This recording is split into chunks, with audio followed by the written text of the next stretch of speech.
Good. Thank you, Matthew. Hello, everyone. Hello, hello. Happy to be here. I'm hoping we get a few.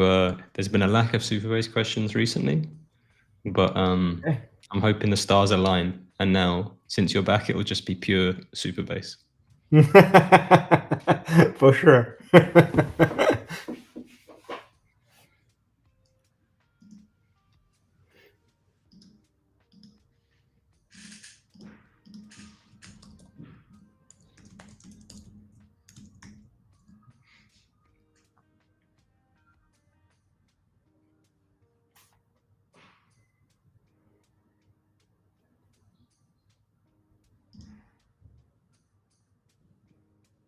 But yeah, there's been a trend recently. I think it was the same before you went away, where it's very quiet for like the first 10 minutes, and then it all ramps up.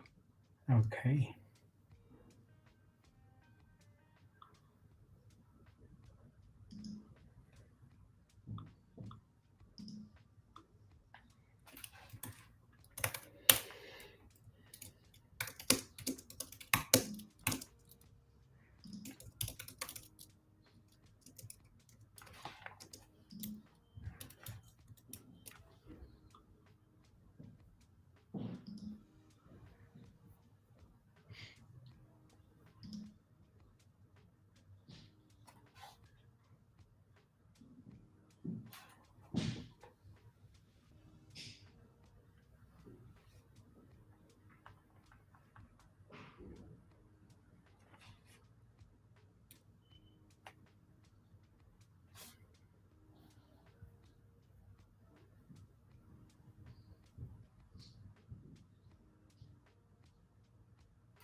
Okay, it's really quiet. Yes, it's been like this the past few weeks. Is for the first 10 minutes, it's pretty much silence, and then it ramps up.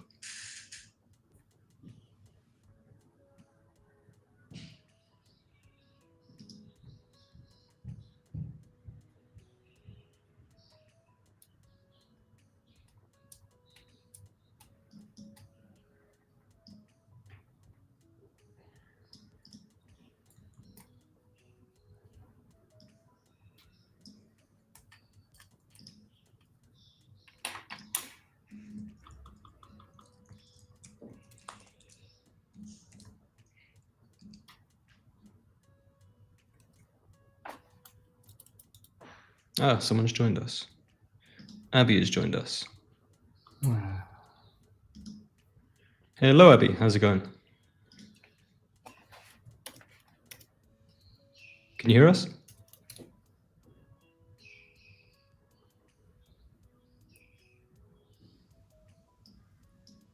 Abby? Oh, we can't hear you, I think.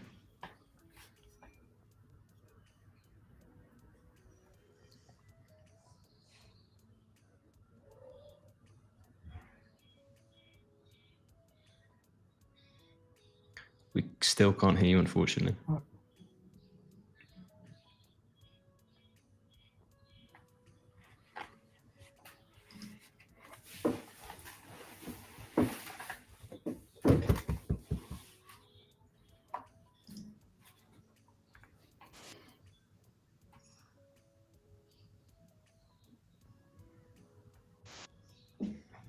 hear me now? Yes. Yes. Sorry, I have technical issues on a Tuesday morning. No How are worries. you guys doing? Good. How are you? Good. I'm good, thank you. How can we help? Yes, I have a question. Can I present my screen? Yes.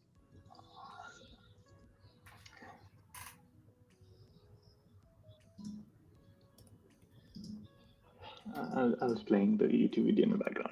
Okay, so I think there's a lot of there are a few threads online about this, but I couldn't like I'm having issues trying to um, update a form from a repeated field. So I'll just walk you through what I'm trying to do. So on page load, I'm fetching some profile data and I'm storing it in an object. And I'm basically building a UI where a user can confirm this data. So when I do this, this works perfectly fine because this is not a repeated field. There's only one row for this in my object. But this is a repeated field where I have a condition on I'm repeating items basically. And if when I click edit, this whole screen starts to go all over. But the other thing that I've tried to do here is wait, the other thing I've tried to do, and I've followed the instructions on the chat. I mean, in the WeWeb community, is I'm trying to update a part of the what do you call it of the object based on the event value, but that's not working for me.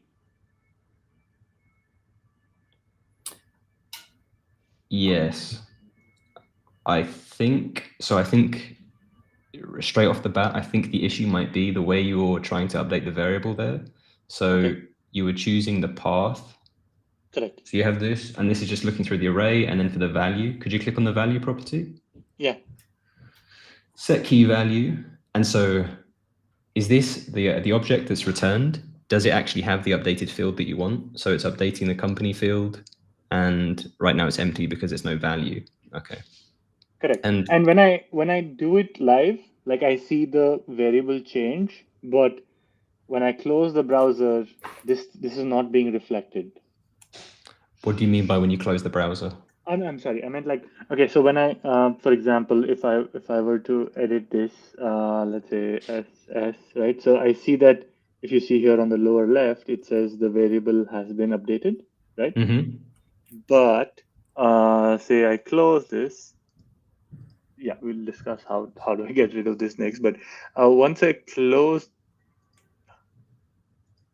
yeah. So when I close this and I go back to my um, my variable, it's no longer it reverts to the original value. Well, I don't. So if you open the pop-up again and make the same edit, Yep. and then if you check that variable you just showed me in the data tab, so if you don't close the pop-up, I don't think it's being updated at all. Yeah, so it's No, not it's updating at not. all. But But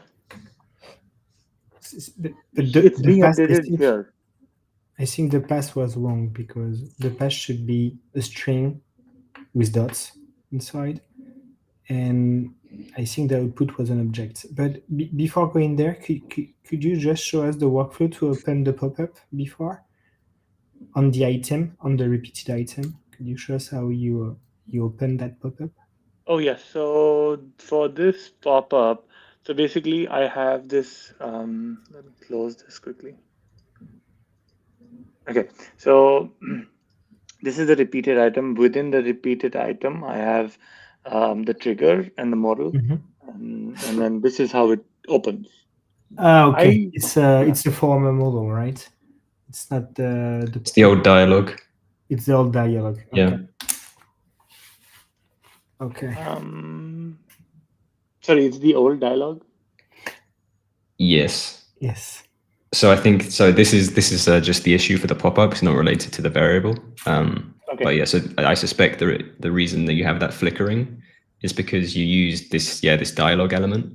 And probably what's best practice now is to instead use a pop-up. So if you close this add panel, Okay. and you see in the top left there's pop-ups just to the right of layout. Oh yes. Yes, you'd want to use this instead. Okay. So yes, this would solve the flickering issue, but let's first try and resolve the data update issue. So Yes, as Flo said, if you could open that pop-up again and just show us the workflow where you're updating the variable. So what I'm doing is I've read online that first thing I tried to do was try and on the continue or save, like run a form, like a workflow to update the rows. But because this is inside a pop-up, I don't have access to this field, this input value. So I am now going to directly update the variable, and the path is I want the current item, right? So I'm going to the object with the current item index, and then then you add the value. Okay, so the path here is wrong. Can you click on it? Yeah. So you see the value in here. You are returning an object, and in here it shouldn't be an object. In the object you've got company domain, titles, and so on. But this is not what you want. Yeah. Okay. Yes, it's something. I think you would just need would be YouTube. Yeah. So in here the path is YouTube. So I know the path is confusing because in the formula you are, I think, typing what you want, but it's not dynamic. So could you just open the variable on the left hand side panel so we can see how it's structured? Yes, yeah. Super.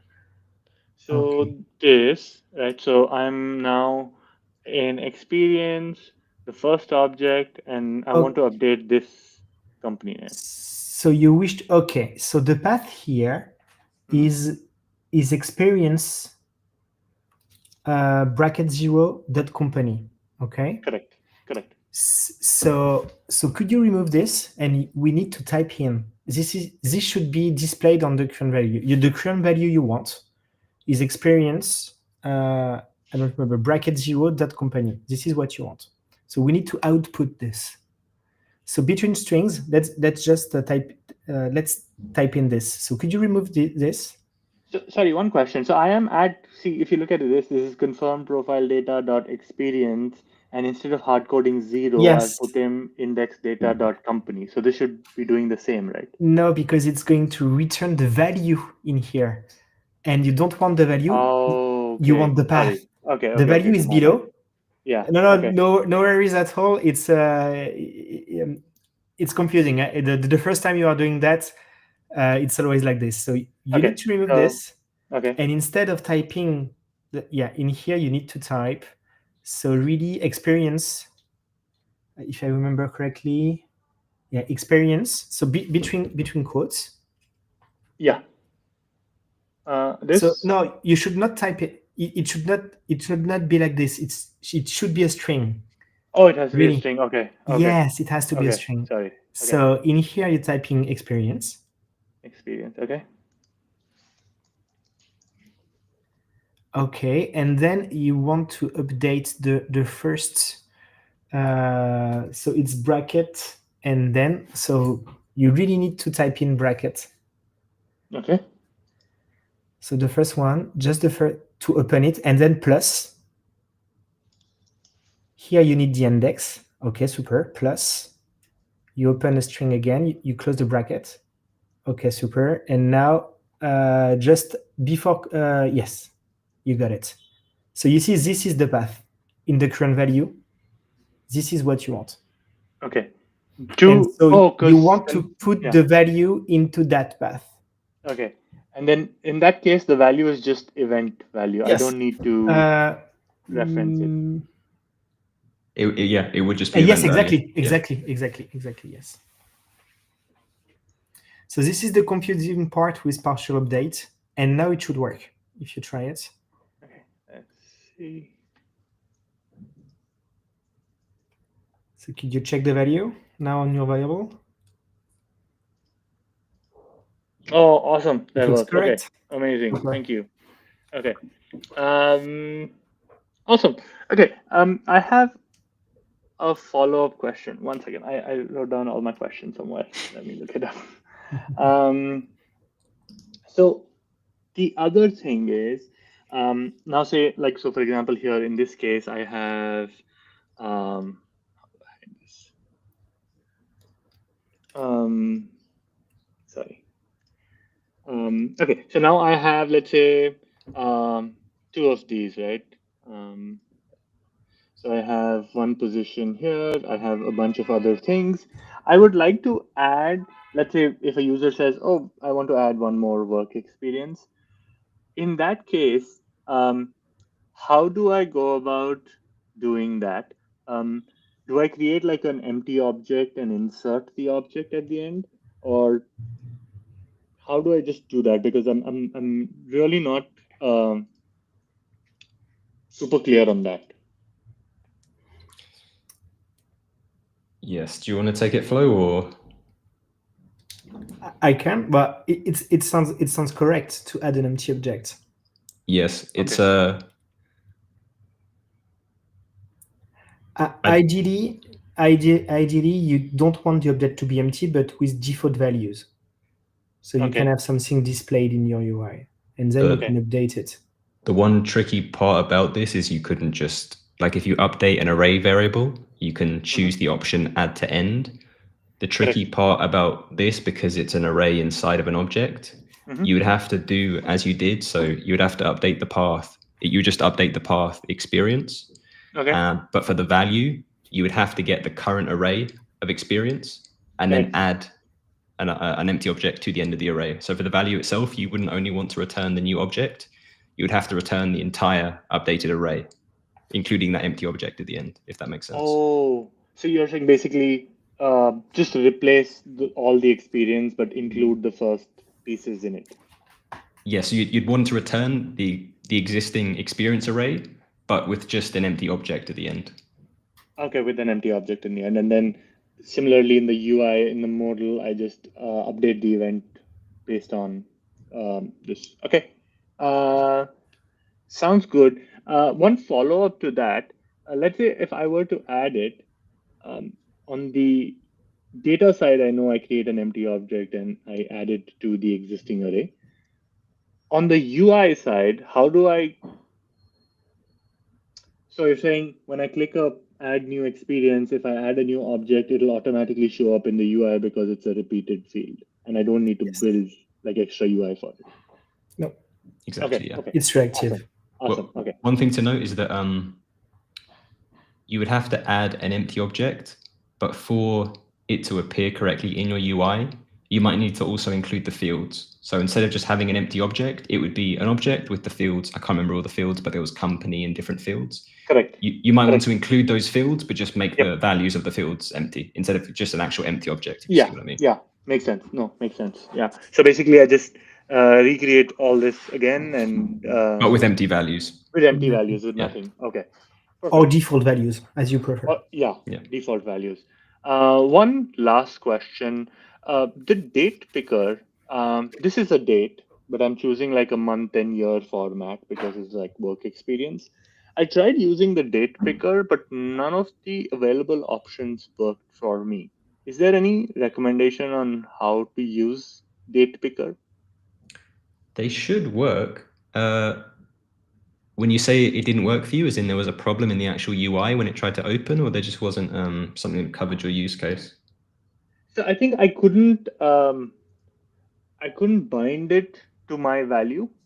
Okay. Because like I have an existing value that I'd like to bind it, and then when people click on it or users click on it, they can choose a different month. But I couldn't bind it to a value. That's weird. So That's this one is the one you just dragged onto the page is it's not the actual input component, it's a display one. You might want to if you open the add panel again, I think Okay. there's one called date picker. I think it's just to the this one also works because it's just different settings applied. I think you have to click on the the one, the parent of that. Upright. Yeah. No. Not really. The third one, I think. No. The third one? This Yes, one? this one. Yes. Yeah. Okay. Yeah. Yeah, this one should work better.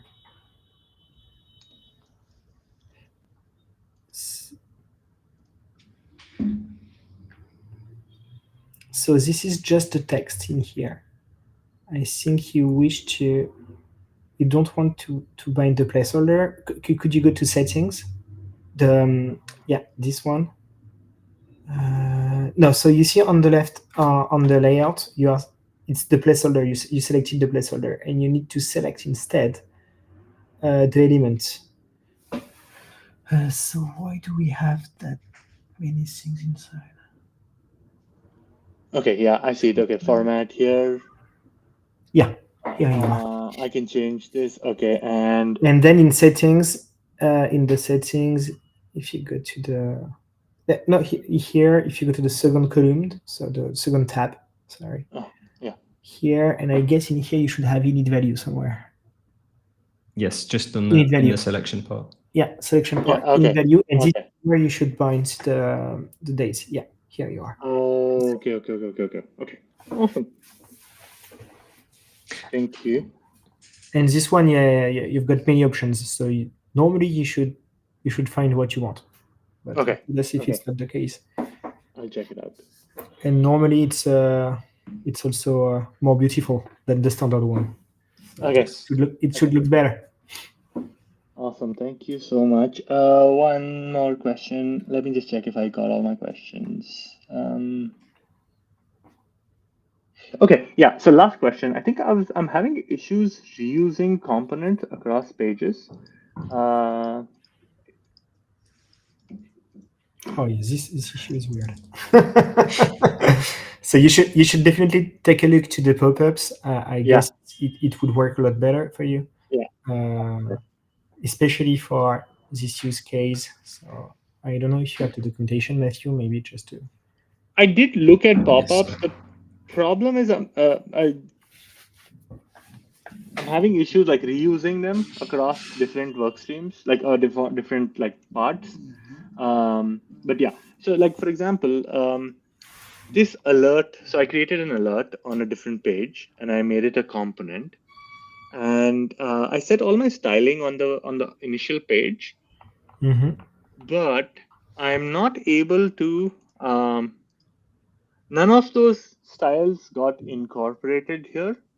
So now I'm having to copy an instance and then make edits to the UI. So for context, right? So I created a single alert info variable where there's a type, there's a title, and there's a description. The type decides what the background color should be, and then the title and description just show up. And then I also I created a workflow for it. So I created I had a workflow. Yeah, so show alert, right? It just executes, wait for 500 seconds. This is supposed to, when I created it, this was aligned to alert, right? But every time I try and incorporate it into an existing page, nothing happens. Yeah, I can understand the way you did. But I think you are going really to like pop-ups for this. Yeah, yes. Do you think, can we quickly do a pop-up example with you? Yes, please. Do you, if you take if you share your screen again. Okay.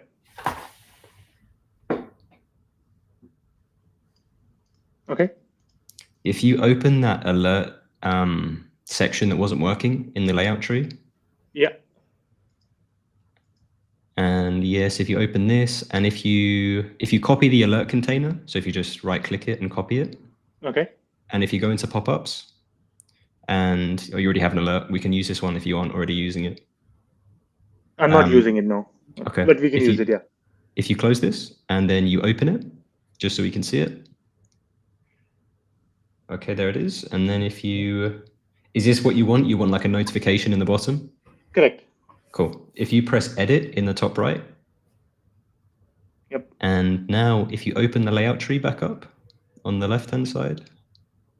Okay. At the layout. Yep. Okay.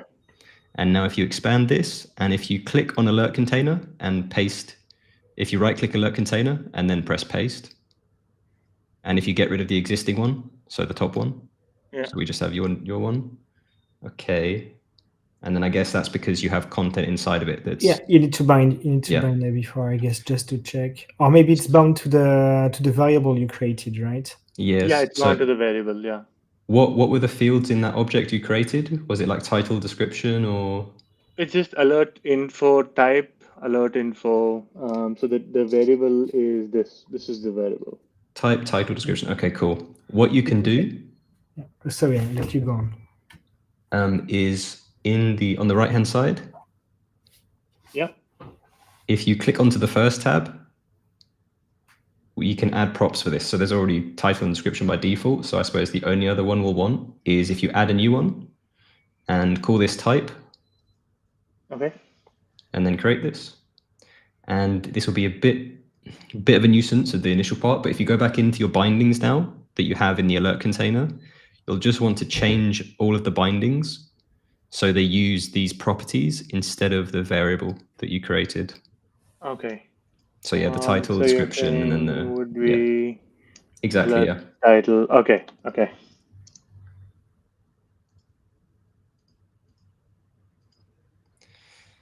And then same for, I'm not sure where you're using the type to define things, but you'll need to adjust it for those also. The core. Yeah. Okay. And now I just reuse this alert across the whole app. Yes, one thing you'll need to do though is and then set up the workflow here. yeah, so if you Not here. No, yes. So in the first tab on the right hand side, sorry. Yep.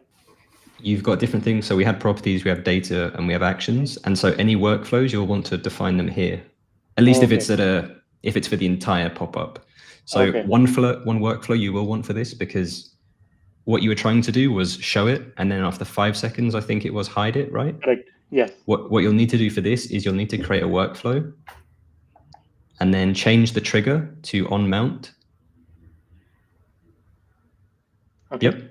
And then you'll want to add a delay. So you could, if you wanted to, create a property to control this, but for now we can hard code it. So you could just put it to 5,000 for 5 seconds. Mm-hmm. And then you'll want to add an action just after it, where it's close instances. I'm not sure if it's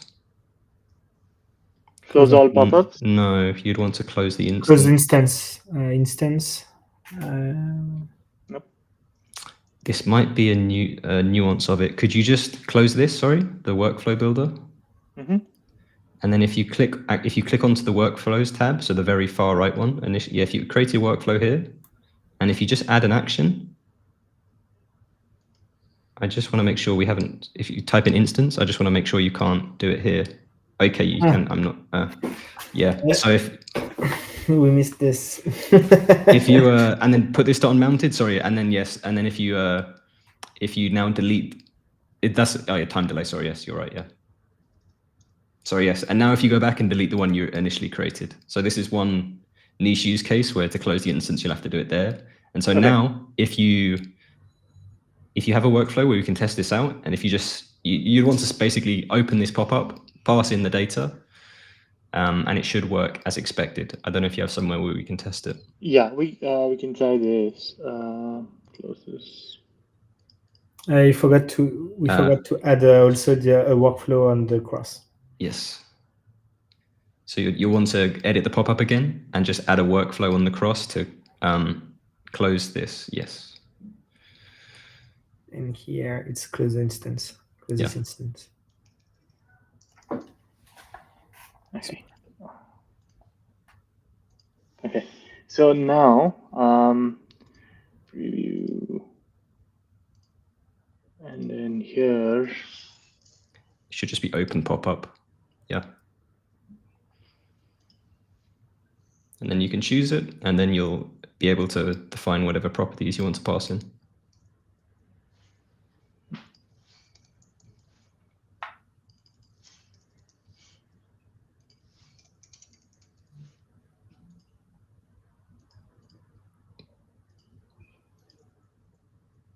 Oh, awesome. So And then it should close Okay. after 5 seconds.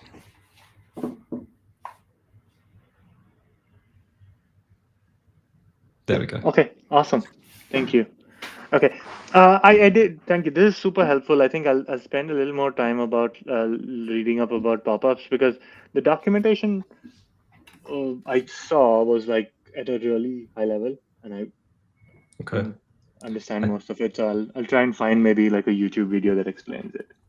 There is I'll link it again because it does go quite deep, and there's a few videos in there where there's a build guide basically on how to set up an alert like we did, but there's also awesome. one that goes quite deep on how you could set up like a detail modal, because there's one feature we didn't discuss here where you can basically, whenever the pop-up closes, you can send data back, and there's certain little use cases that's helpful for, but yeah, we don't need to dive into it now, but it is in the doc, so I will put it in the chat because it might be worthwhile just having another look. Yes, please. Thank you so much. No worries. Glad we could help. Thank you so much. I really, really appreciate it. I've been struggling with this for like a few days now. No worries. No worries. Glad we could help. Thank you. Cool. Right. Cheers, Abby. Okay, cool. Cheers, Abby.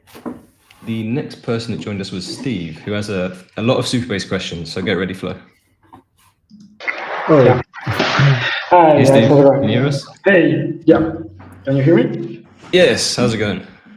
Pretty good. Thank you. So I have two questions mainly from Superbase. Okay. The first one is I'm not sure or entirely sure why I cannot select. Let me show you. I have here the invoke and its function, but no matter what I do, no matter how many times I click or if I reload this, I cannot select any function here. So I'm not sure if this is something due to WeWeb, my supervised configuration or something. My collections were fine, everything works fine, but I cannot select any function here. Okay. Do you have access to your Superbase project? Yeah. Could you just show us quickly the functions there? Yeah. So we can be sure they are there. And then I guess we need to check the connection then. Yeah, let me just share my whole screen. Are you using other Superbase action in your project, like update record, something like this? Not really. This is the first time that I'm going to use like an edge function, because we need like this new stream response that you guys use. Okay. Yeah, so here are all the functions that I have in this project. So there are a lot. Okay, indeed. Yeah. All right. So okay for that. Can you go back to? So you might need to do two things. So I just need to see the plugins configuration before. Yeah. Okay, so in here you have got access to everything. It looks okay. It looks good.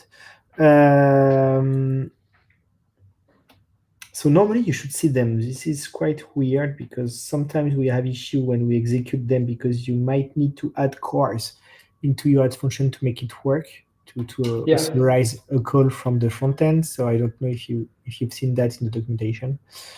Yeah. You might need to do that, but you should see the lists in here. This is quite would there be any use Flo in seeing the network tab whenever he presses refresh? Yeah.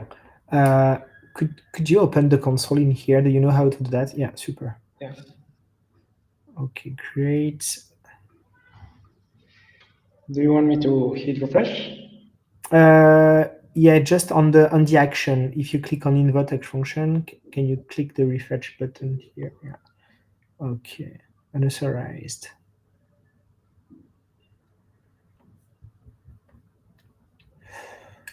Why?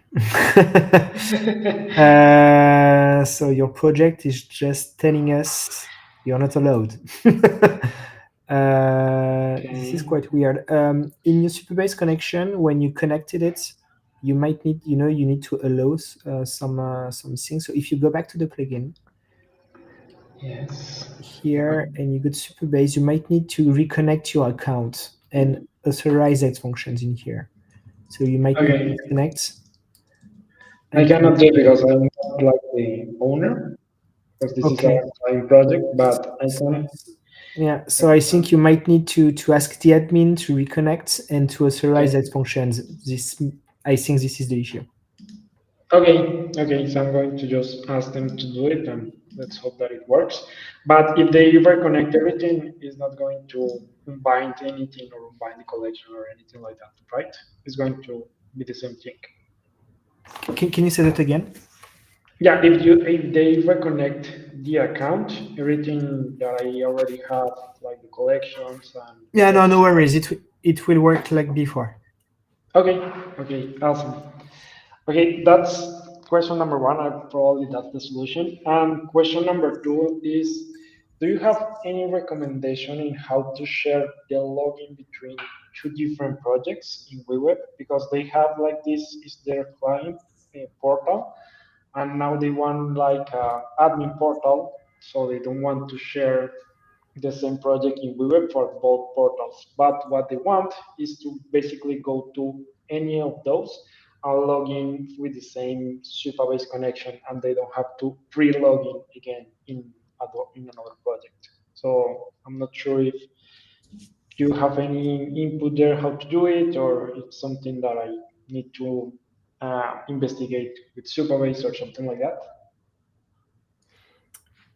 So the other login system is also on Superbase, but within another project? Yeah. So they have the client portal in the same project in Supabase, but they don't want to share the same project in WeWeb for both portals. Basically, that's it. I got it. Yeah.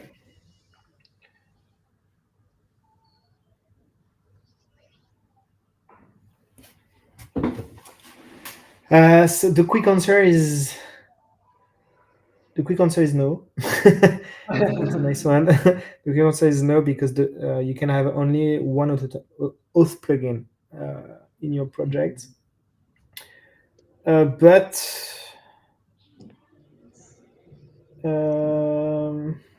yeah, this is something that's going to evolve in the coming months. Just to check, I think I misunderstood it then. So there's two projects. They both use Superbase, but they want one project on WeWeb and one project on a different front end. They want both projects in WeWeb, but sharing the same Supabase project. But it's two WeWeb projects, or it should work in one WeWeb project? No, it should be in separate WeWeb projects. So when what they basically want is to have two different projects here. Like this is the client project, and then they want to have another project, whole different project for their admin portal. And they want to use the same Supabase connection. So when they are in production, let's say that they are logging here in the client portal as, I don't know, steve.smb.com, right? And then they go to the client portal, and then they are already logging without doing anything else, without typing their password or going. Okay, got it. So share credentials between two projects, basically. Okay. So there wouldn't be any issues in sharing the same Superbase backend if it's two different WeWeb projects. I guess the hard part is they kind of want. It's like if I in the live version go to the domain of the different WeWeb project, I should be automatically signed in. Correct. Yeah, that's exactly what they want. So this is interesting. So just to be sure, those two projects are going to be within the same domain, right? Probably subdomains, like the root domain is going to be the same, but yeah, it's going to be subdomains. So I might need to ask the team, because to do something like this, so to navigate between different applications within the same domain, I mean, just with another subdomain, you need to share cookies. So all your credentials need to be within cookies, and then you need to send those cookies to the backend. I don't remember what we are doing with Supervisor Host plugin. I need to ask the tech team for details for that. Otherwise, you will have to do it manually with the JavaScript function. Okay. So yeah, I need to take a look. So right now the plugin does not allow you to do it,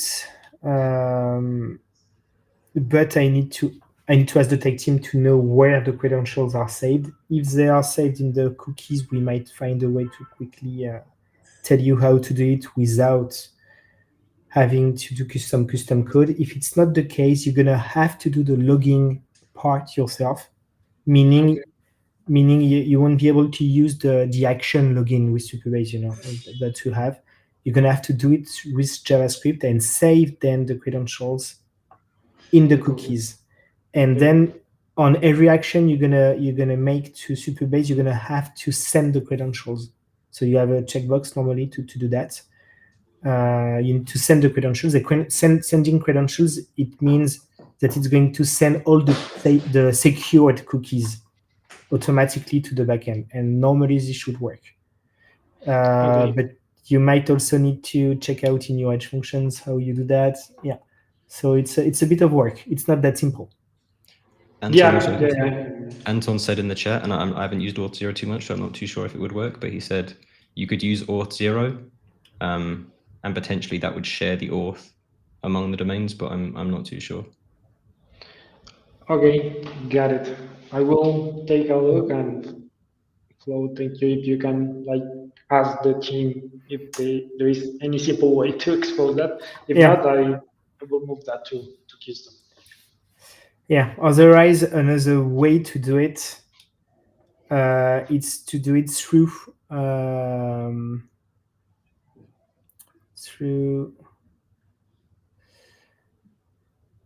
it won't work.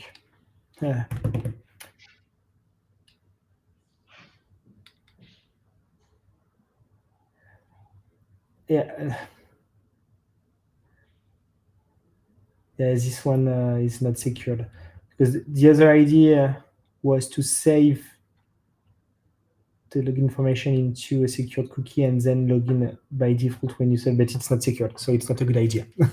You don't want to do that. So I need to ask the devs. I'm sorry, the tech team to get. No worries. To know the details. No worries. Because it's not a simple subject. Yeah, can imagine. No worries. I will send you a DM in the community or something. Cool. Thank you, guys. To you. Cheers, Steve. Bye. Thank you. Right, we shall switch over to Anton, who has a bunch of questions for us, I think. Hey, Anton, how's it going? Hello again. Nice to see you. Anton. Likewise. How can we help? I have to say thank you twice. Once for the old AI which created companies without any thoughts and deep knowledge, and for the second version which forces me to know everything about the coding because it doesn't work.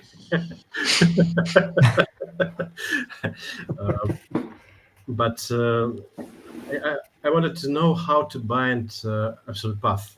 For example, I've created 3 components which require absolute path to use some assets like icons or images, and it returns from the options, it returns just a relative path. And I've digged inside your www.lib, and I found 3 ways of getting the relative path to your CDN. And I wanted to know what's the right way to get this absolute path from this option. Those are the sets. I can show you different ways from the old plugin created by old AI and my new version where I tried to do it myself. Yeah, please. Okay. Thank you.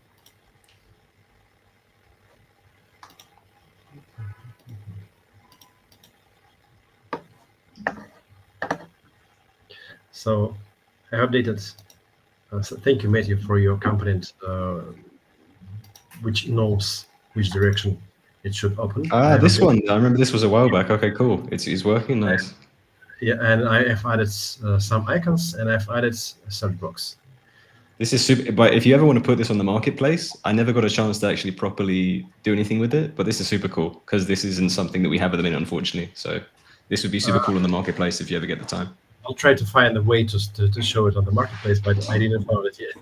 The right way. And then we can open it. One question: can we add here an option to jump into the code editor somewhere? Because we can jump to code editor from here or from here. Yes. And if we have some companies with same name or seem to know which one is. Okay. Sure. So yes, indeed, in here, yeah, we can do it like this. Yes, indeed.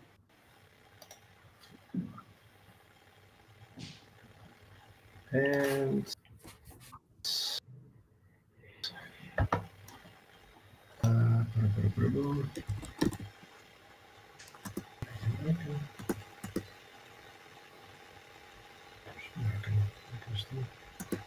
that's AI generated code. Down options. Yes, it looks like we are in the right place. Okay. Icons, content icon. Yeah, I don't know how it works, but it works.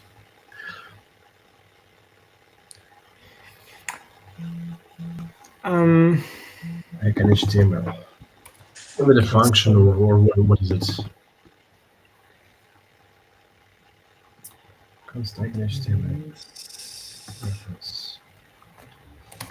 Not here, not here. Get icon, another function.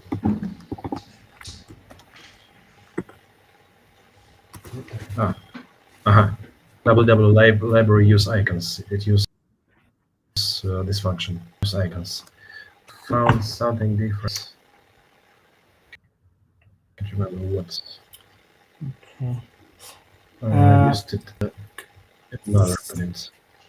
Here it uses library use icons, and it should work for icons, but maybe it shouldn't work. Will not work for images. And if you have a reference for this library, I didn't found it, and I just found a reject of getting this information on the community. Another. Yes, it's. I'm here. Okay, so if you are going to go deep into that code, I guess the best for you would be to really use the real developer experience, but you might not choose to use an IDE or something like this, are you? I have a real developer experience, but the developer experience requires a lot of documentation, which I didn't found.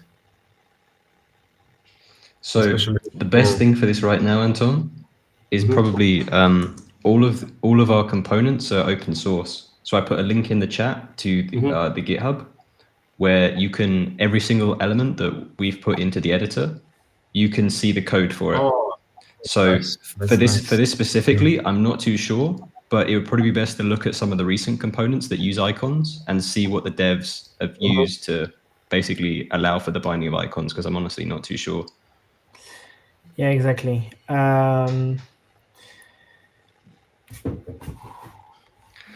in terms of I can't answer you right now because I'm not coding those components. I'm using AI. So I don't have the answer. I can ask for this. So did you create a topic within the community about this? About this, no, I didn't create a topic because I've searched the forum and I've found a reply where you said that you will not share the documentation for inner functions because you can change them and yes, everything exactly. will be broken. but we can build custom components without using those variables, sadly. Okay, so just for this time, could you create a topic within the community? Could you ping me there? Okay. And I will try something. I will take a look. Of course, I'll research your components. That's what I was asking for. And maybe you have some component which contains all types of options which I can place on the settings tab. We have something like this. And another question, maybe you didn't figure it out, but for example, I've created a component from the BW something library which supports a lot of barcode types, like super, like all of them. But what I wanted to do, I wanted to when I bind some value, I wanted to show the expected format for this, and I can only do this by hiding by creating a data field for all the types of those codes, just because I can't bind the information dynamically. 1 second. No worries.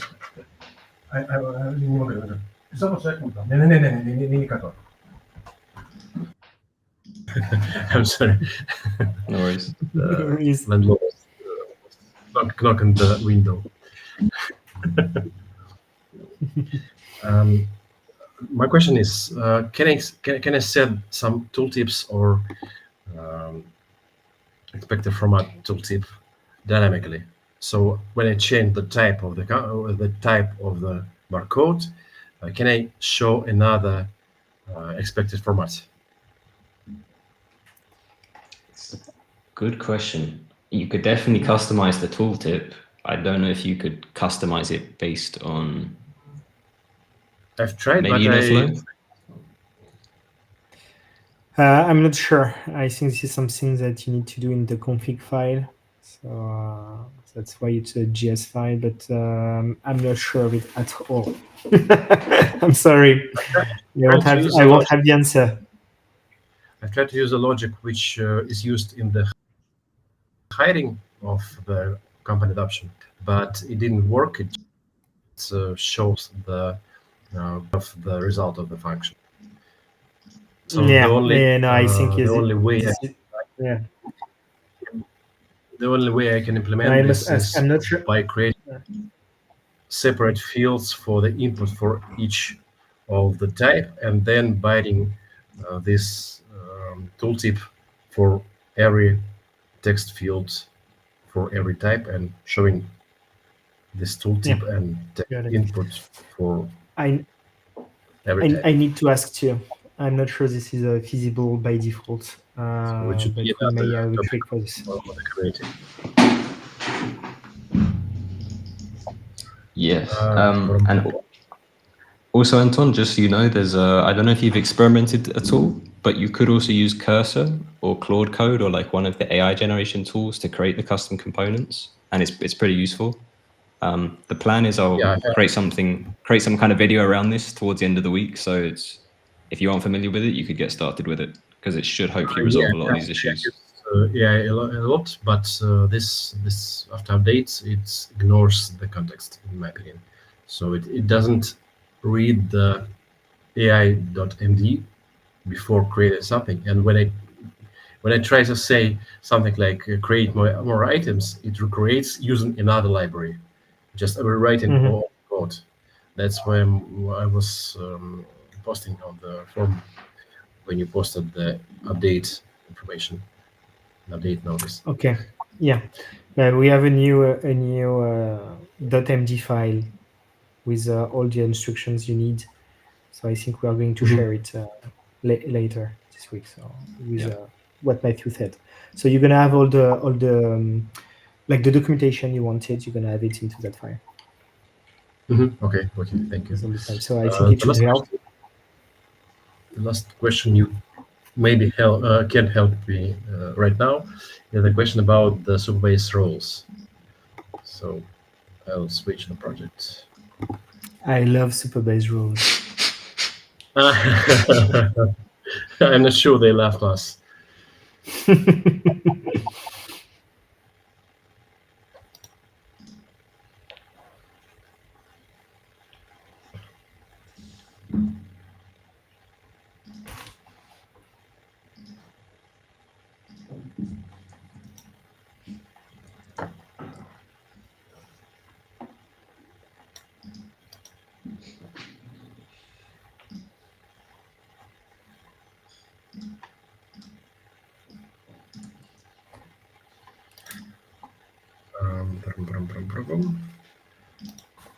You don't need to understand the content. It's in Russian, but I can show you the settings which are not working. So I have users, and I am working with this one, and I have some rows inside, so they are in the database. So we have them here, and in the roles I've created those groups. So I am in all the groups I have here, but when I try to set some roles to prevent accessing the page without those roles, they in the private access, they just don't work. So I set authenticated users because I don't have another option, and I choose the role I have. I have all the roles because here there are not roles. Those are groups. Okay. And you say that this is not working? Yes, somehow in the live version I can't access.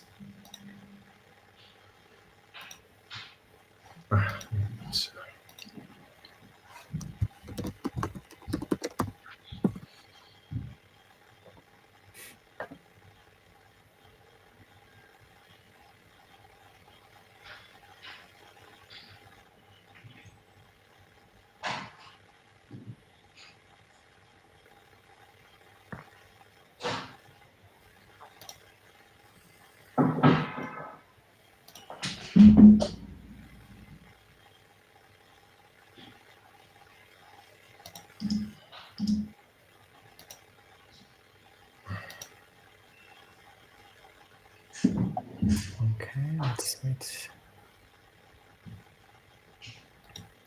So one thing to know about this, when you are setting up private access for the pages, you need to be sure also to protect your superbase with RLS. Okay. Protect you cannot with what? When you are doing something like this, you cannot trust the users from the front-end side. So those private access rules in here are here to help you to redirect users when they are not supposed to be here. But you should think about malicious people. They could still access the page. So you also have to make sure on the superbase side that you added RLS also there. Okay. This is just an advice. No, I understand that I need to protect the data by RLS. I want to just hide some page and make redirects when the user doesn't have the role. And this is like this. And I thought did it the right way. It was designed like this. Now I have this success. Okay. Well, normally this should work, this part, and you should be redirected if it's not the case. Okay. Now it works. Maybe the problem is gone. Okay, well, super. I like those kind of issues. See, roles do love us.